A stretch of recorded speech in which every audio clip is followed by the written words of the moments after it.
Welcome back to the Ride and Laugh podcast. If you love mountain biking, you are in the right place. Picture your last really fun group ride. You're back at the parking lot. The Stoke is high. Everyone's talking about bikes, nutrition, tech, progression. That's what we talk about every week on the Ride and Laugh podcast. You love bikes. We love bikes. Let's drop in. Sage, how are you today? Danny, we finally got some warm weather. I got some good rides in, bro. I don't know what to tell you, but every time I hear that music, I still get jazzed up for this podcast, bro. How are you doing? Yeah, I get jazzed up also. Listeners, I hope that you're jazzed when you hear the music come on and you hear Danny do the intro. And I'm looking at Strava and I see my East Coast friends like finally coming out of hibernation. Everyone's got smiles. There's sunny trails. Yes. Hopefully the rest of the country is also coming out of a really difficult winter and everyone's getting on their bikes. We're here to talk about it. We're unlimited. Yeah. It's going to be a fantastic year. It's going to be a great summer of riding, a great year of riding. Can't wait to see what happens. I'm so excited for everyone's progression, whatever that means in your world. It's going to be awesome. It's going to be fun. Absolutely. Mm-hmm. I have a question for you as we get into the conversation here. Okay. I've always been envious of the person that gets to the trailhead, hops out of the car, and gets on their bike. It takes me way too long, in my opinion, to get ready. Like I have to get to the trailhead, I would say 20 minutes before the ride to comfortably. I was going to ask, what is your time? What takes us so long to get ready? Well, I mean, shamefully, I don't do any of my bike maintenance, from the previous ride till the next ride. So I need the 20 minutes to pump up the tires, check my shocks, go through the whole bike, go through the drivetrain, which, God forbid something was not good. Yeah, that would really suck. like an end of the ride thing. Risky. For sure. Yeah. Yeah. I do that the night before. I don't even have that excuse. I do that the night before. I get the bike all ready. I'm usually at the PSI I want, or a little extra PSI, and I'll take a little bit out once I get to the trailhead. But that's really pretty quick. Yeah. But I will certainly, just run through the gears and lube the chain and check my suspension. So yeah, I've had that happen where I have a broken spoke. I'm going to take a different bike, or something. Something happened. Like I'm going to take a different bike. You still don't miss the ride. Yep. But you're really kind of playing with fire. That's never bitten you? No, it's never. Well, don't forget, I got the van. I got the whole. I almost said a pharmacy. It's not a pharmacy. It's a whole bike shop. Yeah, I can just take some sort of psychedelic drug, and then I will just have just as much fun. That's right. I'm not going to ride. My bike's broken. I'm just going to be sitting here on this bench staring at the flowers for 3 hours. All right, I'm on what this guy has. Yeah, at the pharmacy. Wait, question then. So what do you need 20 minutes for then? If what are you doing? I mean, I'm just, anyone that knows me, I'm a slow mover in the morning.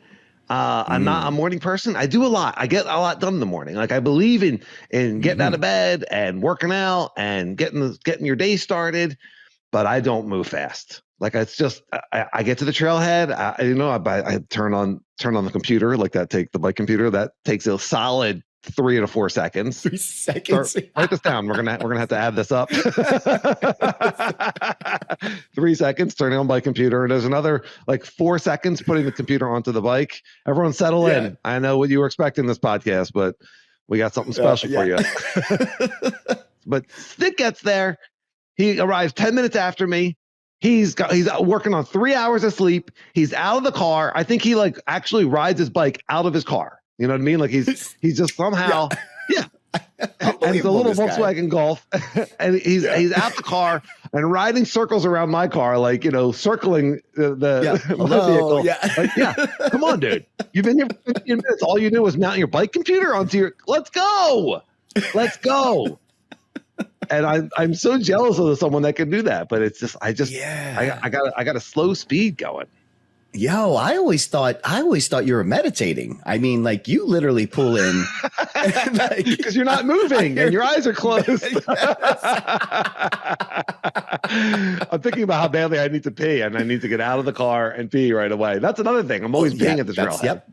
Yes, I do the same thing. And these are not short pees. these are 5 minute, I gotta have at least 5 minutes to have like my long Oasis inducing pee. We talked about that's right. the volume of my pee from drinking giant jugs of water to giant jugs of coffee on the drive up. Yes.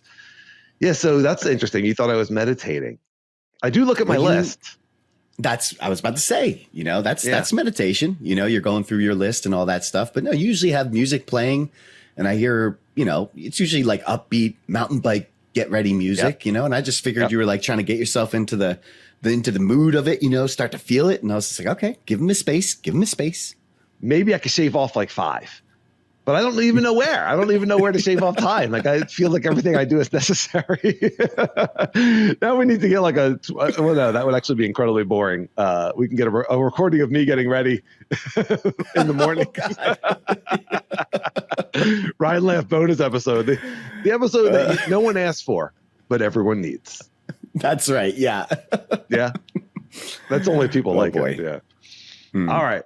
We are reviewing Ryan Laugh episode number 56. Drop your mountain bike limits, set bold goals, add new skills, thrive at enduro races, and more. Really fun episode. Awesome title. We talked a lot about flat pedals and clip-in pedals in that episode. Yep. And we got some good feedback. We asked for and received good feedback. Thank you, listeners on YouTube. We appreciate that. The YouTube comments or RideLaugh1 at Gmail. And so Mark at POV Trails said, I ride flat pedals, and it took me a while to figure them out. So I'm guessing that he did clips as well. I have a larger foot, so I bought one of the larger sets of pedals you can buy, and it helped tremendously. I've also read that helps, having the bigger pedal for the bigger foot. The foot position for me is variable. I have different places to put my feet depending on what I'm doing, but my home base is instinctual to get back to.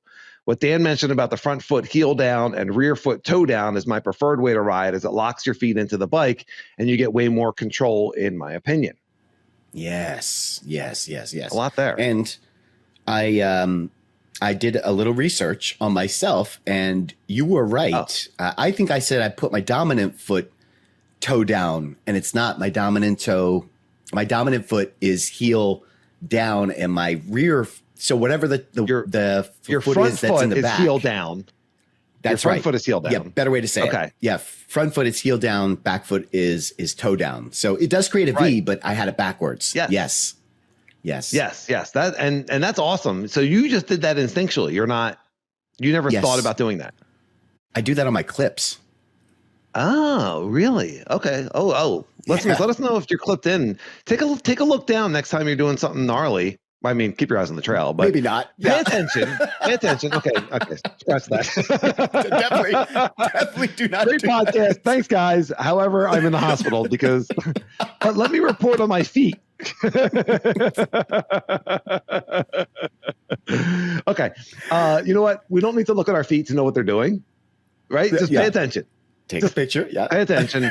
98% of your brain power goes to the trail. 2%. What are my feet doing right now? Let us know. I'm going to have to pay attention to that. I have not noticed in clips. I have not really paid attention at all. I was thinking next time I go to the pump track or desert trails when I'm on flat pedals, then I'll pay attention if I'm doing that.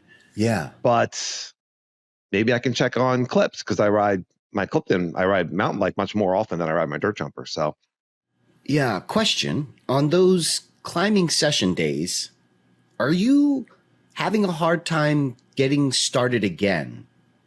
And I'm asking because I did a big group ride on Sunday at a place, and there's not many miles here, but it was a huge group. I mean, we're talking like 8, 9, maybe even more, like 12 guys, and you're waiting a lot. Not only are you scoping out the stuff, but you got to wait for everyone to kind of go.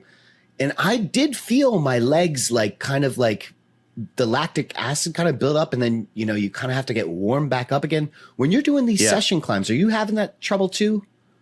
For sure. Yeah, it depends. Okay. When it's a smaller group and, we're just kind of taking turns, then you kind of are able to keep on moving. Yeah. But a lot of times, especially because I'm recording, I want to record for the pod. Yeah. A lot of times I'll pop the camera out and I'll just, I'll say to, Jeff or Joe or Ryan or whoever's going, like, hey, just go ahead, keep trying it. Try 2, 3, 4 times in a row.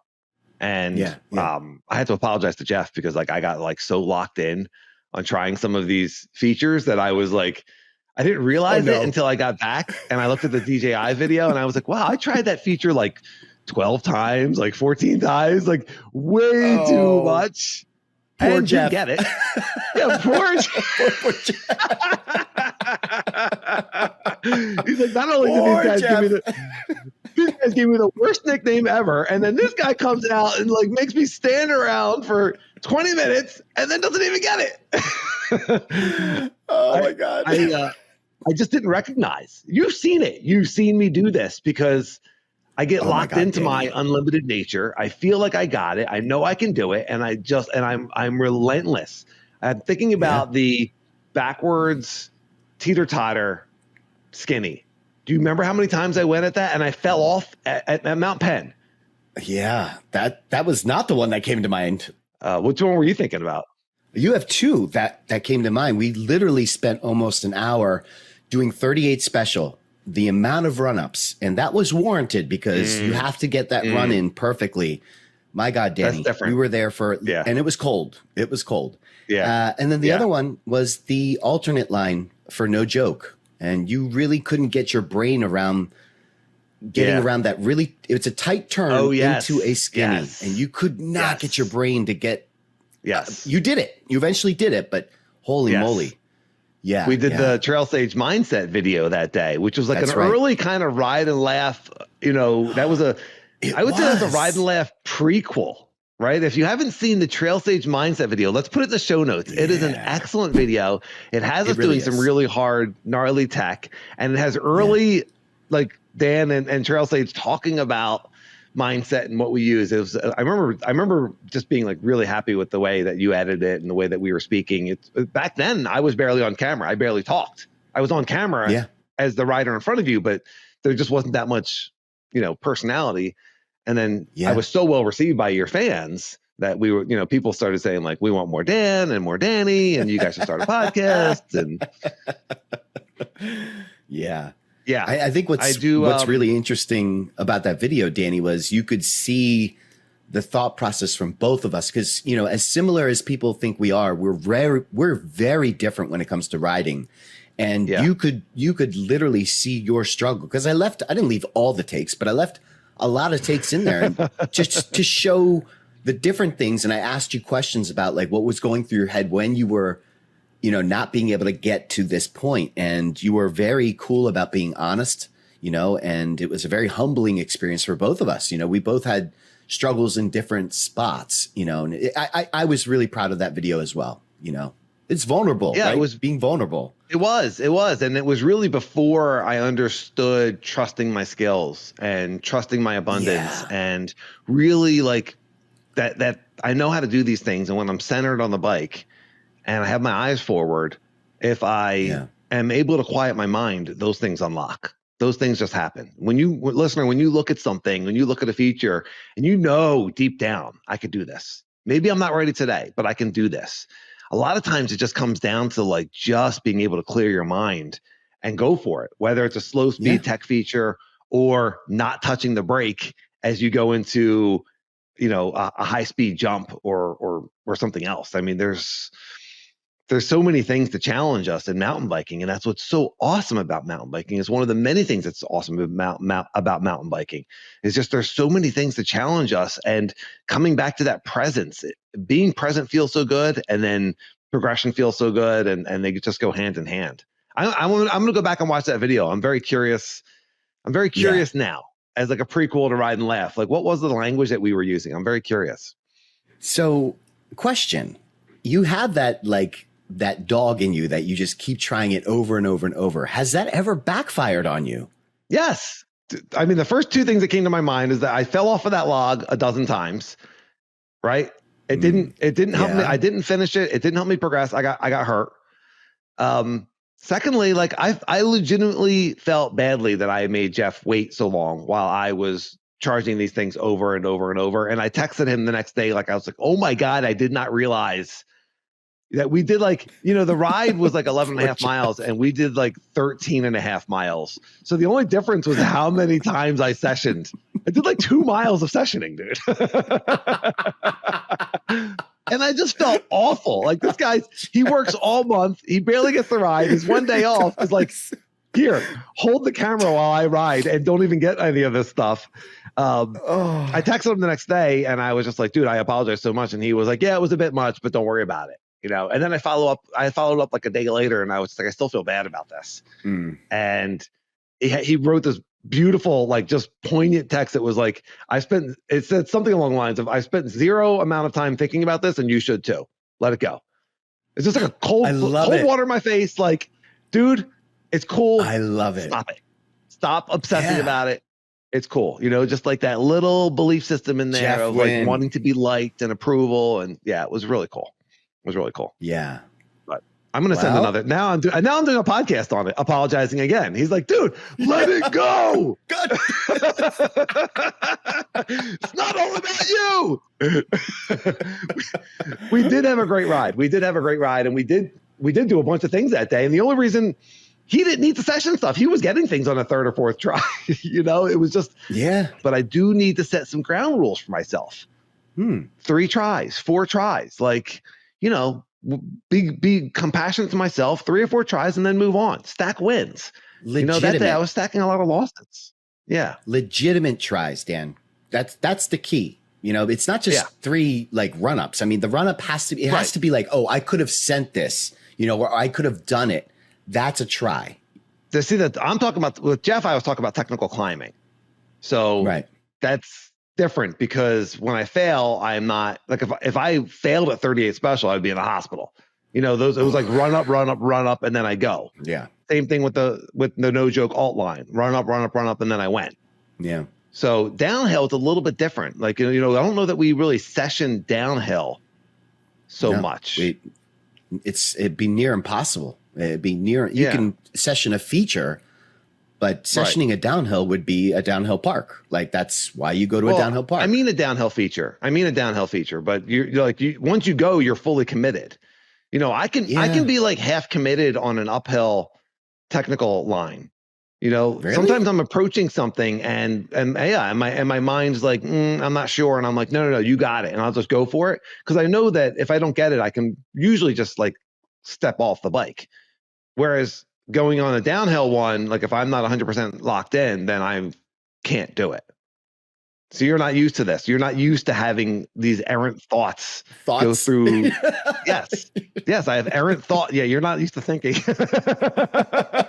I didn't mean to insult you there, Trail Sage. I apologize. You're not used to you don't understand a rider of my IQ level. You don't understand. The cerebral nature due to my extremely high IQ. You wouldn't understand, Sage. Meanwhile, I think that you're actually much more intelligent in a mountain bike way. I know that you're an intelligent person. You're incredibly intelligent, but yes, absolutely. And you've unlocked. We all have different types of intelligence. I tell this to my kids all the time. The school intelligence is only one. That's not even the most important one by far. Yeah. The intelligence to be present and compassionate and kind and true to yourself and true to your nature. Like that's what's really important in my book. And that's what I like to teach to my kids. And you are really good at tapping into your presence, which makes you infinite. That unlocks your infinite nature. Anything's possible. I oftentimes, like, as I'm like tapping into my presence and flow, there's like some like random thought that like just enters into my brain. Yeah. And if I can't let it go, it can take hold there. And now I'm no longer trusting my skills. I'm no longer in the moment. I no longer have a full commitment. Yeah. So, yeah, kudos to you for being able to do that. But I was curious about like sessioning a downhill feature versus, I mean, you could session jumps. You can try them and get better at them. Yeah. It's also different when you have to push your bike up to the top. That's sessioning a climb. Yeah. You're riding back down to it. But yeah. Some of these like big downhill features, like it's a lot of work to get back up to the top. Like I just want to get it. It's yeah, for sure. All right. So another really interesting comment we got from Dee Dee, and I believe this is regarding mountain bike social media when we were talking about what people think by seeing the high level riders on social media. Okay. And Dee Dee writes, guys, I'm new to this podcast. I say this to your listeners that question their ability. Yeah. I'm 60 years old and did not learn to ride a mountain bike until a few years ago. No, I'm not the fastest and I'm not the most technically skilled, and yet I still find small successes and immense joy in the mountain bike community. If I worried about being as great as the people that I see posting phenomenal videos, I would have never been able to do the BC bike race and definitely wouldn't have had the courage to go back to do the BC bike race again and give the TransRockies single track 6 a go this upcoming summer. Oof. No, I'm not going to hit the podium, but I'm going to finish. I intend to finish in peace, P-E-A-S-E, not pieces. Thank you all so much for your content. And I looked up that TransRockies, that single track 6, and there's a full pint and a half pint, but the full pint, just so you know, I believe it's 6 days, 20 to 30 miles each day, 3,600 to 5,200 feet of climbing each day, 2 to 6 hours on the bike each day, 6 days in a row. Dee Dee just started mountain biking a few years ago. And already BC bike race and TransRockies single track 6 and an awesome perspective, blown away. Yeah. I mean, it's Dee Dee, that is truly inspirational stuff. I don't know that I could ever do a multi-day race. That's to be able to to have the mental fortitude, to just it's one thing to go at a race and you have that mentality of look, I'm going to spend it all. Here it is. I'm going to put everything on the line.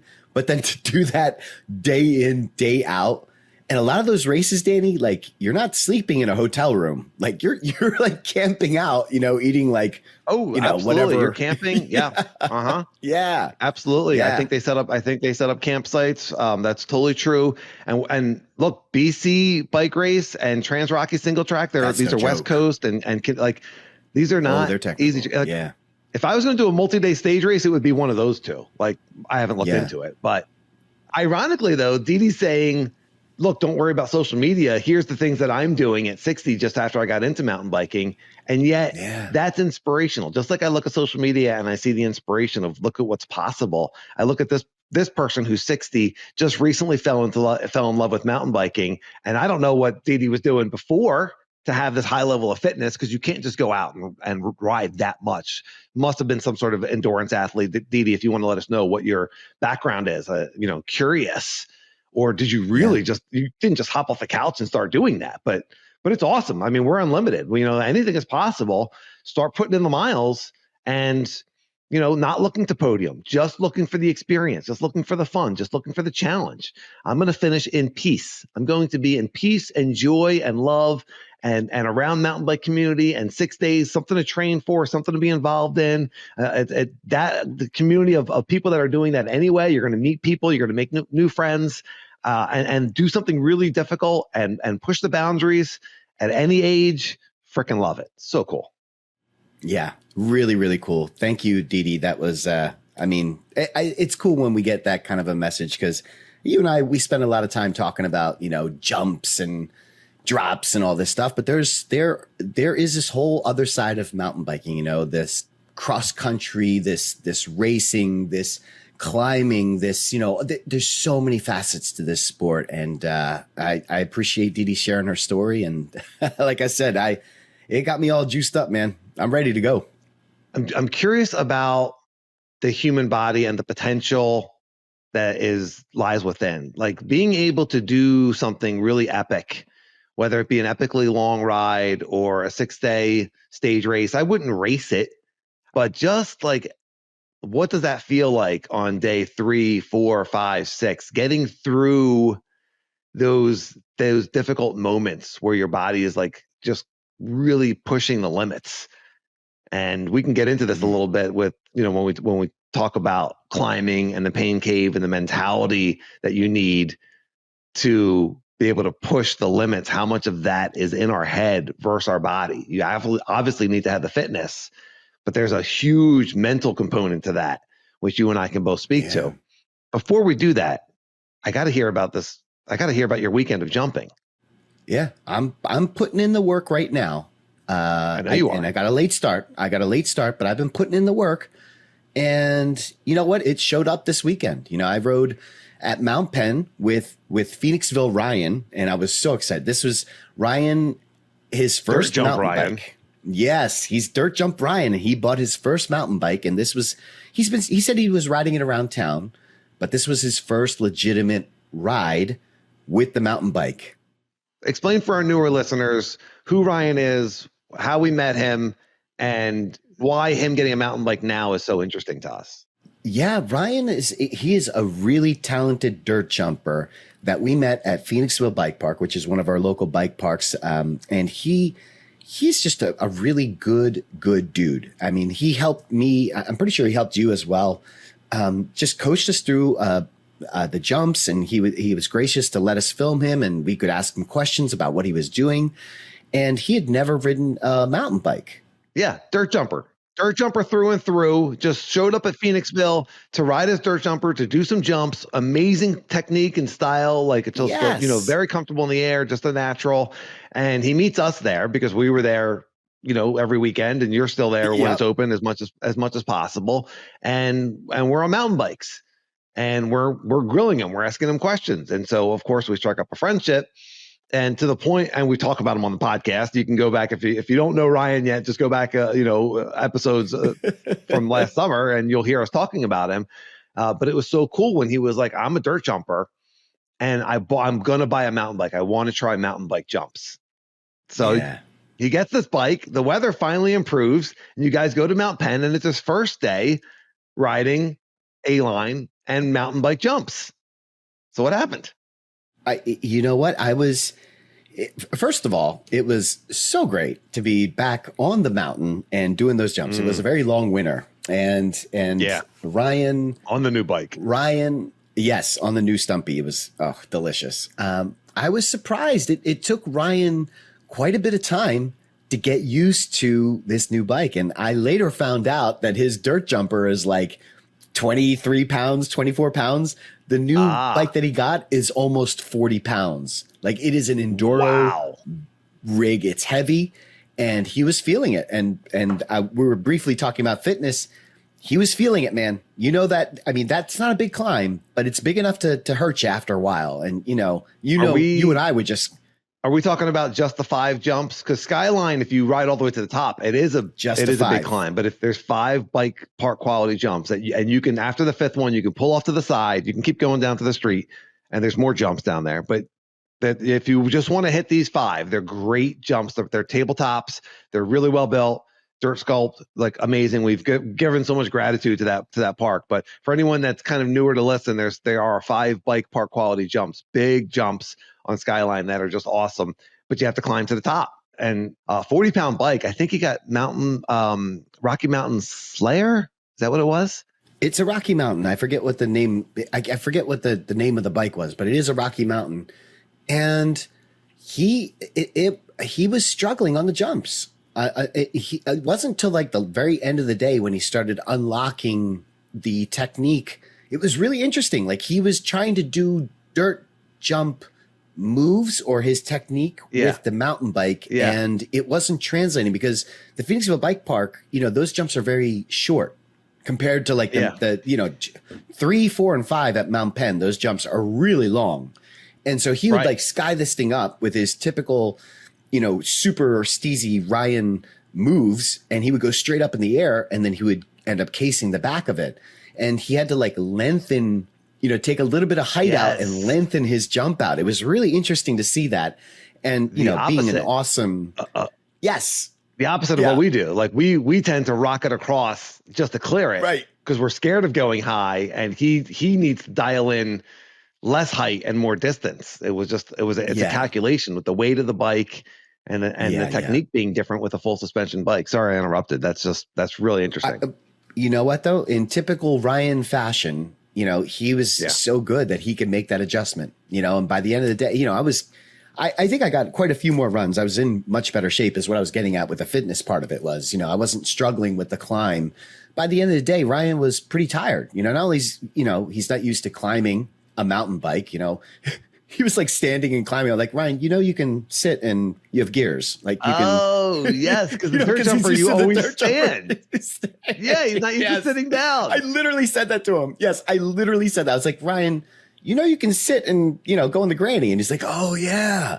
And so was he changing gears? It was just funny. He wasn't changing gears? He wasn't changing gears either? Yo, he was literally just slamming up the climb. And I was like, Ryan. But, you know, he was getting fatigued by the end. But, you know, true to form, he was able to make the adjustments and do a good job. I also, before I forget, I did run into Jacob, who works with Sean, Sticks and Stones. And listen. Oh, cool. I don't know if Sean is hiring only the best jumpers, or if you work with Sean, you become the best jumper. But like, Jacob was amazing. So now we know 2 people that work with Sean that are amazing mountain bikers. Unbelievable. Okay. Maybe I can get like an internship with Sean for right? That's what I'm thinking. Jumping only.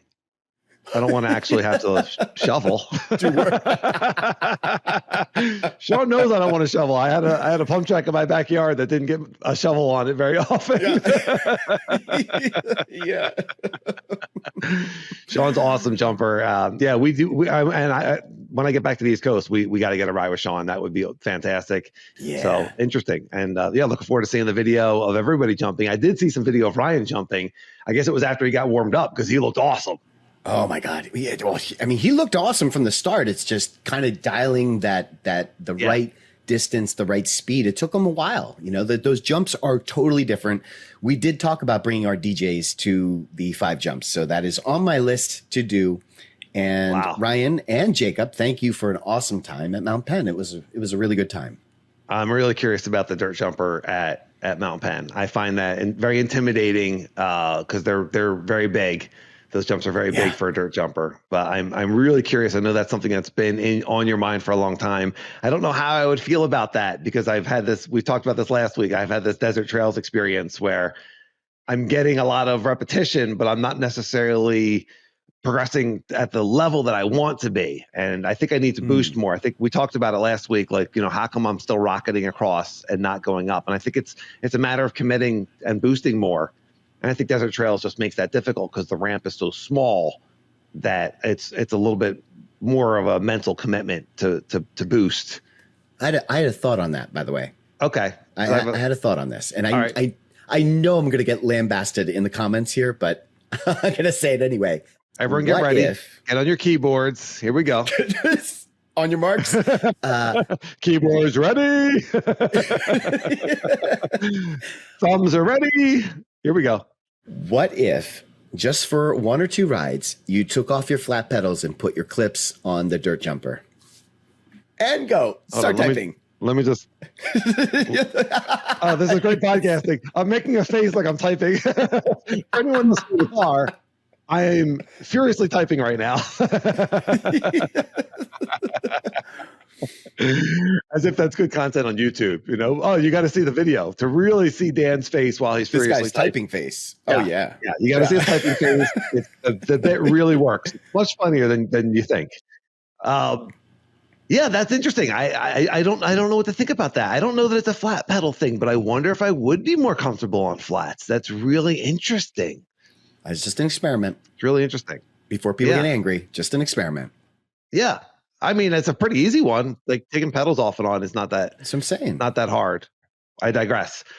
Did Ryan have fun on the mountain bike? Of course. Okay. Yes. All right. He's happy with the purchase. He was happy with the experience. It was cool. That was the main thing, right? Like, was this fun? Yeah. Yeah. And, you know, he was talking about all these changes that he wanted to make to the bike. And we had both talked about, like, you know, pump the brakes, you know, make the small adjustments first, you know, don't just start swapping out parts big time, you know, you just slowly start trimming the bars down, you know, or, you know, play with the shocks here and there before you make a drastic change. And I think that's what his next steps are, is he's going to try and dial that bike in.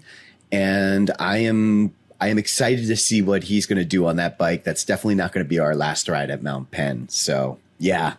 So how did the Mount Penn jumps, did they warm you up for these jumps that you did in New Jersey with this crew? Did that translate?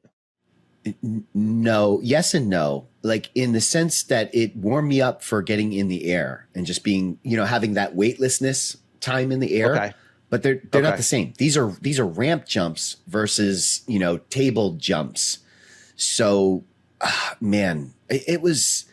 I got to tell you, Danny, it was great to get on that Stumpy and kind of push its limits in in different scenarios, you know, and I was with the right guys, because the type of people that you hang out with at a place like that can make or break your day. You know, if if you're with the wrong people, you know, that just send it, you know, the Enduro bros, that can actually have a negative effect. But everybody that I was hanging out with was super encouraging, not pushy, like not like, oh, you got to do it. They were like, just like, when you're ready. They were giving me good advice. It was, Danny, it was perfect. You would have loved it. You would have loved it.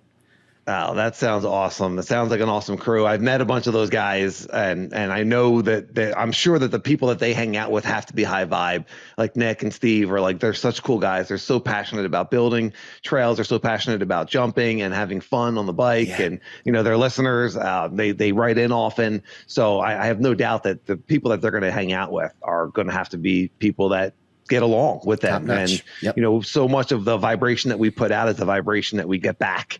And so when you're putting out enthusiasm and stoke and joy and love of mountain biking and supporting each other, then you get that back. And that's one of the great things. That's on the bike and in life. What we give to people is what we get back. And it's a beautiful thing.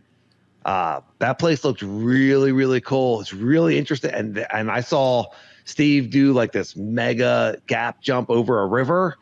And oh my God, the speed looked incredible. The ramp looked incredible. They had wooden built ramps. They looked very intimidating in a lot of ways. Do you think that if you went back, you would take your dirt jumper, or is the mountain bike just another level of comfort? If this place was closer to me, then yes, absolutely would bring the dirt jumper. Would I bring both bikes? Is probably more of the way that it was constructed. It was like it was literally 50 feet from the parking lot. Like I could easily bring both bikes. Okay. You know, that's would cool. I want to? I don't know if I'd want to, Danny. It was a heck of a haul to get up there. I definitely want to go back, and I want to do that creek gap. That was if you think it looked big on the GoPro, it was massive in real life. And these guys, it was like unbelievable a river, to watch. Not a creek. It looked like a big, I think I saw George Washington crossing that thing. The British were on the other side. I mean, that thing looked, you know, George Washington's crossing it and Ben Spokes is flying over George Washington. Oh, you need AI animation so badly. I got to see Steve flying over George Washington on the crossing the Delaware. I need this happening in my life. That's a great image. Yeah. That is fantastic. That should be his Ben Spoke shirt. We have Ben Spoke shirts that Steve gave us. That's awesome. Oh my gosh. I want to see Steve flying over George Washington on the river. Oh, dude, you are a marketing genius. Oh my goodness. Yes. Yeah. Mm-hmm. I'm giving these ideas away for free. For now. I get you hooked. I'm like a drug dealer. I give you a little taste. That's awesome. That's awesome. It looked like a great day. It sounds like a great day. The stoke was high, and that's, you know, whatever. I know you didn't do that jump, and there's no judgment, and you're not hard on yourself. Like, hey, maybe next time it's in my wheelhouse. I'm thinking about it, you know. But everyone there just like, let's just be present and let's just have fun. Let's have the high vibe. It's awesome. And you did some things that day that looked pretty big, also, right? Like, did you feel like you pushed your boundaries a little bit? Absolutely. Yeah. And the biggest takeaway for me was having a crew like that to show you the progression line, you know, so that you're not going to a gap that you're not ready for. So, you know, we started on something small because they knew all the jumps. They knew all the lines. They were like, look, we're going to start with this line. This is going to get you warmed up for this. Then we're going to move to this, so cool. You know, and it was great. And so by the time I got to the biggest gap, which I think they were calling it the owl gap, I don't even know what the dimension of this thing is. Like the bird? Owl. Like, OWL? Ooh. Yeah. Okay. Oh, that was a terrible owl impression. Nix that. But there's a lot of things you could have done for the owl. The who would have been the last of my choices. Really? What would you have done instead? No, that's the most audible. I spelled it. I said that OWL. Yeah, terrible. After you gave me all that credit for being an intelligent person. Oh, well. Anyway, the owl gap was probably the biggest gap that I had done that day. But by the time I got to it, it felt like nothing. And it was certainly something. It was big. Actually, Vinny gave me a nice tow through there. So, Vinny, thank you for that. That was awesome. are they ramped or are they like ramp jumps or are they a little bit lippier? Because I thought I saw a lot of wooden kickers. Yeah, they're all ramps, and for the most part, they were pretty much smooth. I know there was a little bit of a curve to it, but you really don't have to do anything, Danny. It's not like the tabletops at Mount Penn where you have to do something. You could just literally ride off of this thing. I was starting to boost a little bit, which was neat. Yeah, it was kind of that was my next question. Because you watch Nick and there's this other guy Joe. And these guys were just their boost is unbelievable. And what I'm realizing is the boost allows you to not only does it allow you to get steezy, but you can also like plan out your landing. It also takes out on some of these gaps, where it's not as long, but it's super steep. Like they just go up higher, and then they have this like movement where it looks like steez, but they're actually like planning the landing, and it looks so cool. And I was just like, all right, I want to try and work on that. So I started kind of like compressing a little bit into these ramps, and it felt really good, Danny. It felt really, really good. I'm still not putting really moves in the air. Yeah. Yeah. I saw a move. I watched a follow cam. I saw a move. Yeah, a little bit. It's a comfort thing. It's like if I was riding here more often, but the consequence for missing, my focus is really on just clearing the gap. And when I'm doing a steezy move, I actually have to think about it a little bit. Like, okay, what do I want to do? I don't want that occupying my brain until I'm comfortable at the jump. And did the big group hurt you a little bit as far as getting into a flow? You talked about that in the beginning, like having to wait around between runs. How did you handle that? Yeah, that was a really tricky thing. It was, I'm not kidding you when I said there was like 12 to 14 people. It was unbelievable. And so sometimes you're waiting. Every time you talk about it, it's more people.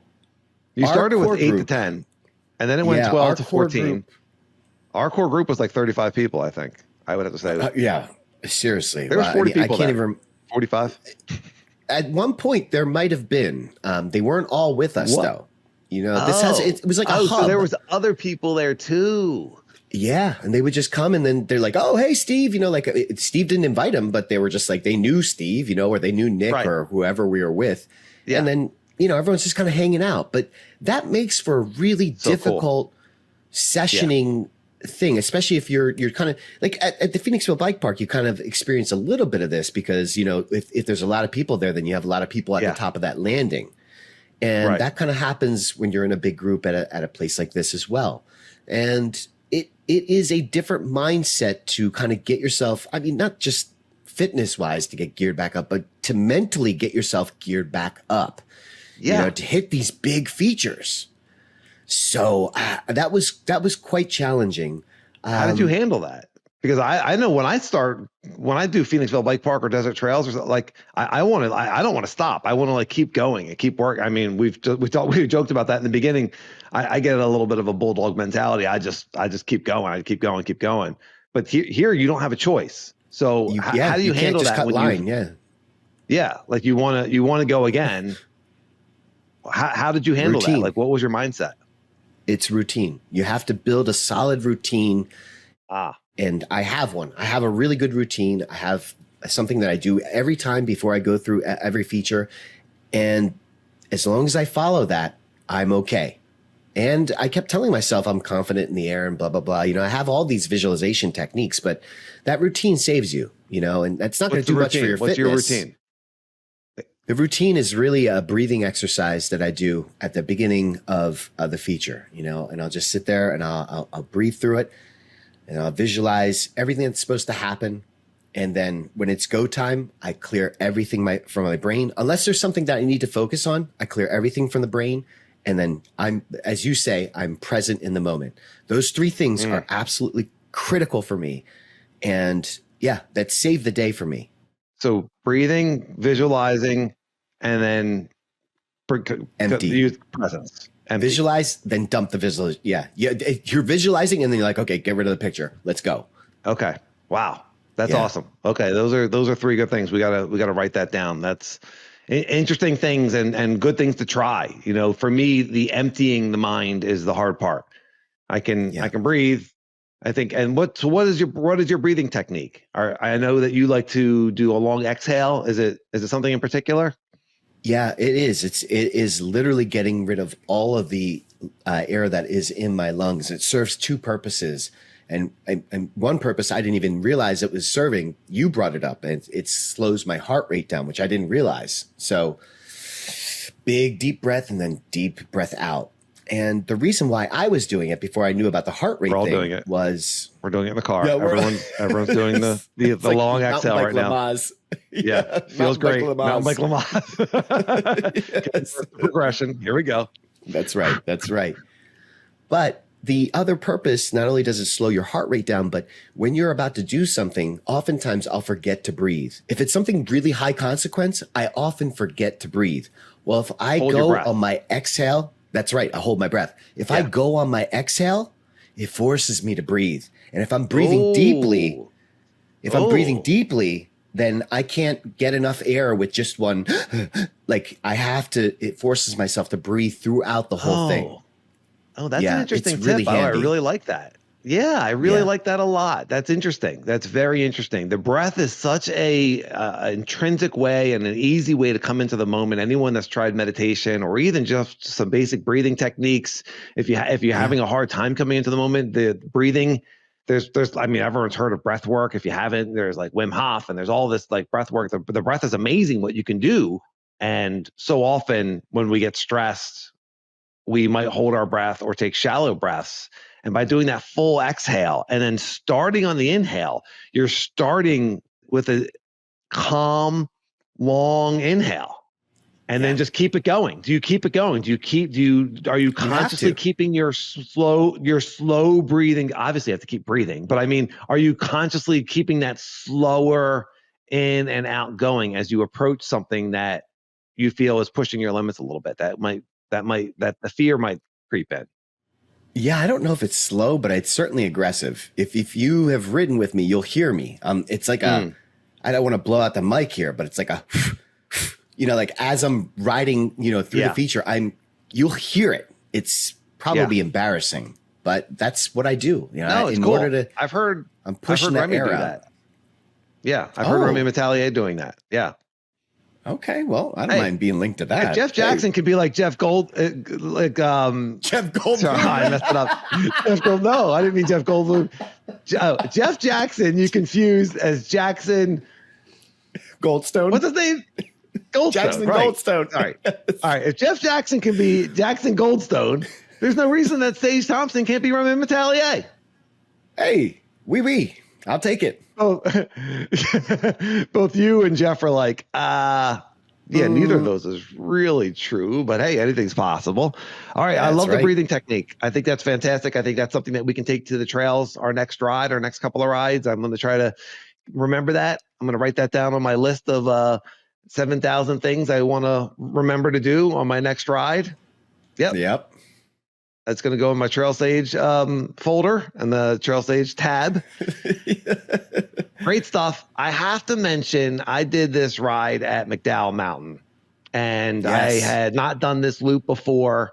It starts with just a humongously long rocky climb, not super technical, but just super long. It was about a 1,600-foot climb and steep in a lot of places. And it was really a fitness challenge. It's cool, but like if you're in the area and you go to Hawes, like Hawes has much more mountain bike specific trails, and I think that has become much more popular.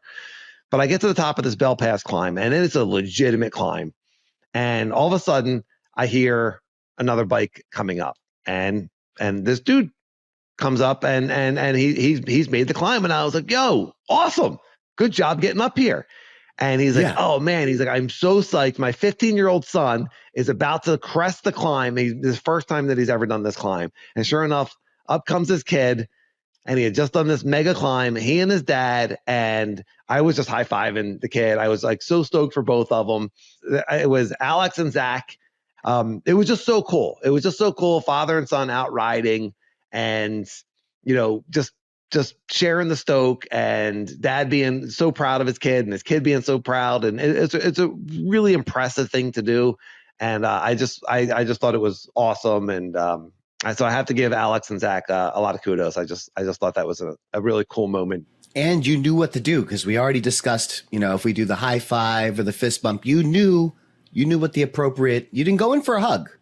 That would have been inappropriate. No. Yes. Yeah. They would have been like, yeah.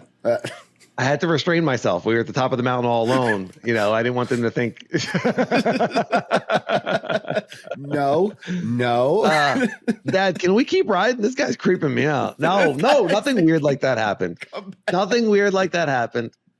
I gave him the Ride and Laugh stickers. I got to say, I saw Steve at Ben Spokes put the Ride and Laugh sticker on his full face helmet. It looks awesome. Yeah, dude. Thanks, Steve. Yeah, thank you, super Steve. fan. Yeah. Mm-hmm. Yes. He'll be wearing the helmet in the picture of him flying over the Delaware River, over George Washington, Ride and Laugh helmet. Ride, laugh. Oh, shoot. I love it. Shoot. Yes. So cool.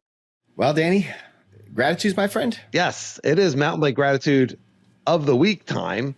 Yes, sir. Would you like me to start, or would you like to do your gratitude? Yeah, go ahead. Give it a go. All right. Well, thank you, everyone, for listening. Thank you all for commenting. And thank you for giving us 5-star on the podcast player and auto downloading, and also giving us reviews on Apple Podcasts. I think maybe you can give a review on Spotify. I'm not really sure. But on Apple, you can definitely go in and leave a review.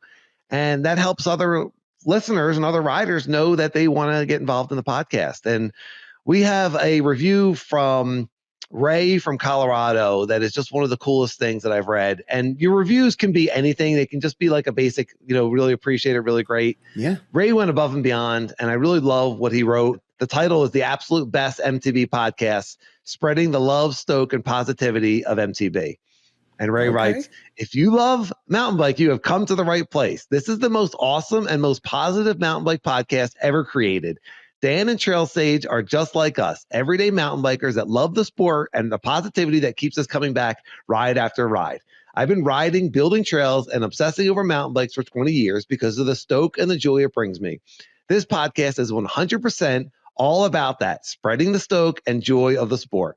They share the ups and downs and mainly their progression journey of getting better, flying higher, making friends, and going faster because we are all unlimited, quote unquote.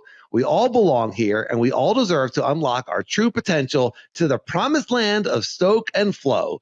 Subscribe today, and you'll be waiting in great anticipation for the next one. It's really that good.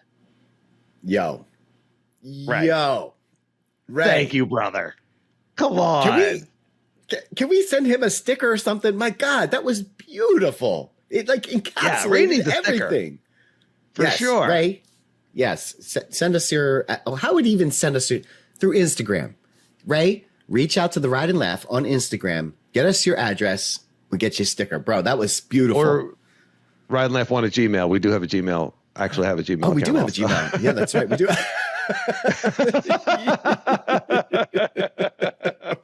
We have a secure and private email as well. So you could use that as well. But yeah. Awesome. Yeah. I was inspired. Ray. I love reading that. I love knowing that, their podcast is helping people and people are enjoying it. I know that you live off of that as well, Sage. We do this for fun. We do this because we're passionate about it. We do this because we love talking bikes anyway, and we're recording it, but we put a lot of work into it and raising the stoke and sharing our stories and learning and teaching and growing together, whether you're just listening and laughing or you're listening and getting something out of it for your next ride or just feeling good, whether it be on the bike or in life. That's why we do this. And I think that's one of the things that makes mountain biking so special. And tell your friends, it's really that good. Yeah. Well, my mountain bike gratitude is going to blend in with my mountain bike tip. So this is going to be an interesting one, but my gratitude obviously goes out to Steve, Nick, Vinny, Mike, who is Sears MTB on YouTube, and everybody that was there. But specifically, I wanted to give gratitude to Steve and Vinny because they both towed me in onto different features, and I wouldn't have done those features without their help. And the one that Steve towed me in on was this massive step up. It was a wall, Dan. I think Steve said it was bigger than Crapshoot at Mountain Creek, just to give you an idea of how steep and tall this thing is. And it looks like nothing. Looks like nothing on the GoPro. It is massive. Steve gave me the perfect tow in, and it was absolutely beautiful. And then Vinny towed me in on the owl gap jump. Again, 2 features I would not have done without those 2 guys. So gratitude, thank you. And the reason why this becomes my mountain bike tip is in that group. Oh, okay. Well, can I interject? Yes. Because you famously don't like a toe in. What was different about these jumps that you felt more comfortable getting towed in? The gap makes a consequence that I don't want to screw up. On a tabletop, like, who cares if you're not going fast enough? Okay, so you land on the top of the table. You miss on a gap jump, or if you overshoot, those 2 things are really, really dangerous. And I have come up short on gaps before. These are gaps I did not want to screw up. And you're right, I'm not a follow guy, but I also didn't want to be the, hey, let's get the ambulance for this guy because he didn't want to follow somebody. No, you don't want to be that guy ever. We're not going to be that guy. We're all keeping the rubber side down. No big falls, no big injuries. We are the kind of riders that don't fall off of our bikes. And if we ever do, we don't get hurt and the bike's cool. So, but let's just go with, we're the kind of riders that don't fall off our bikes. I like that more. Let's all put that as a belief system. So knowing the speed, when you say a toe in, you're following the rider in front of you is giving you the line, they're giving you the speed. And so what you're doing is just really kind of following that exact technique. Exactly. And that right there is my mountain bike tip. And I know that I gave the toe in or the follow as a mountain bike tip before. This is special because I'm going to dial it in even further. Why am I holding this pen like a conductor? That's interesting. I'm going to dial that in even further. When we are with this group, it's so important to find the right people to follow. And what I mean by this is I was watching Nick and I was watching Joe. These 2 guys were boosters. I couldn't follow them in because I don't have a boost or not one that I can rely on. So throughout the day, I'm watching all of these riders. Okay, who do I look like? Who rides closest to my style? And Steve is an excellent follow. But I also know that Steve goes a little bit slower than I'm comfortable. He hits everything so perfectly. There's no room for error. So I always tell Steve when I'm following Steve, whatever you do, go one more step faster than you normally do. And that'll be perfect for me. And so Steve did that. And for Vinny. Awesome. Good job, Steve. Yeah. For Vinny, I didn't have to do anything. Like Vinny, he hits the jumps the way that I like to hit it. Like he clears with more space than necessary, and he does not boost. So my mountain bike tip is if you're with a bunch of people in a group, start taking notes about who is similar to your riding style. When it comes to following somebody, follow that person. Don't just follow anybody. If you follow someone that has a boost and you don't have a boost, you're gonna end up getting hurt, and it's not gonna be good. So that might be a complicated mountain bike tip, but that is my mountain bike tip. I think it's a great tip. I think it's really interesting. Sometimes that we look at people and you've gone on a few rides and you're just like, I'm comfortable following this person, whether it be jumps or tech, I know that I'm comfortable following this person. I know from when I rode with Steve that he hits the jumps similar to what I do and you, because we're not into the boosting. And by boosting, we mean when you're jumping, if you're really pushing into the jump. The real magic of jumping a lot of times happens when you're boosting, you're pushing into the jump, and so the bike is going up higher in the air. And you and I aren't really at a place where we're like, okay, I want to be going as high as possible and as far. We just want to go as far as we need to clear the jump. So when people are boosting it, they're going at a slower speed. They're going higher. A lot of times they're going slower, and then they're just putting much more input into the jump. And so they're going slower and they're going higher.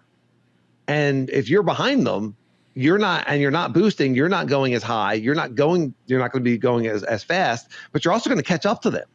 And then you're going to be going your wrong speed as well. So keep an open mind of who here in this group that I'm vibing with that I know is going to have no problem letting me follow, who here in this group is going to be, best for me. And then, of course, you're going to pay it forward. There's going to be someone who, do you mind if I follow you through that? Yep. And you're going to happily do it. I think having towing someone in is almost, if not just as much fun, and having them succeed as doing it for the first time yourself. I love it, man. I'm going to pay it forward. I'm going to crop dust the crap out of whoever's following me. I'll tell you that right now. I got crop dusted once in 1988. I'm crop dusted. Yeah. What goes around comes around. I didn't forget. I did not forget. If you crop dusted me, what goes around comes around. You're going to be a crop dust return.